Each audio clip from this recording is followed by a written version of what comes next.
So hi, my name's Helen Grainger. I live in Inverfaragig, which is on the south side of Loch Ness. I have two beautiful girls, Hannah, who is a civil engineer, and Emily, who is a nurse.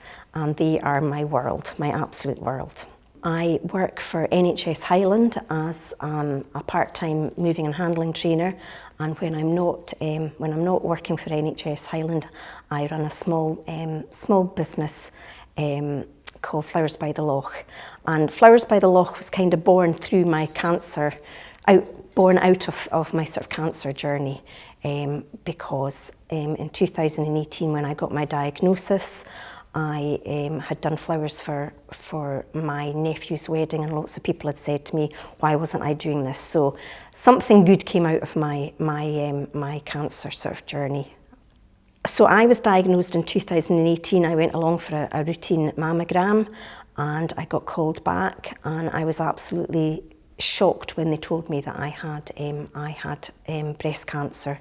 So I was diagnosed with triple negative breast cancer. I had a stage 1 grade 3 fast growing tumour. So for the new year of 2019, I was in hospital. I had that lump removed, and then when it all went through sort of pathology, it came back that I would need to have a course of chemotherapy. So I was booked in to have 6 courses of chemotherapy. Unfortunately, I only got 5 because by the time I got to the 6th round, they decided that it was actually more dangerous to give me that than actually for me to have it, because I was so unwell with it.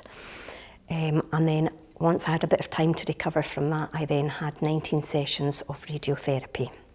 I think you can't describe what chemotherapy does to you until you actually go through it. It makes you feel so unwell. The only way that I can kind of describe it is maybe having like the worst hangover, but it lasts for nearly 6 months. And you certainly have sort of brain fog where you can't really think straight. And where I used to be quite an organised person, I could sort of plan out my day and do lots of things. I've become a butterfly. I flit from one thing to the next, as both my girls will vouch for it. They'll come into my kitchen and it will be complete devastation because I can't sort of clean up after myself. I just leave a lot of mess. When I finished my chemotherapy and my radiotherapy, my girls threw me an absolutely amazing party. All my friends and family that had helped support me came to that party. Can't tell you what they actually called the party, but it was a bad word. But it was certainly a celebration of me coming through that. I consider myself as one of the very lucky people, because in 2024 I got the all clear and I've been signed off.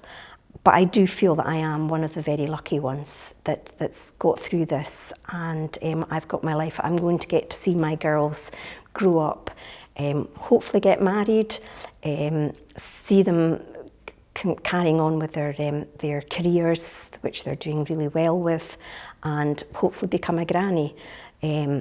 I think in the 5 years that I've been going through this, I've had quite a lot of upset. I lost my husband 3 years ago. I've just sadly lost my mum.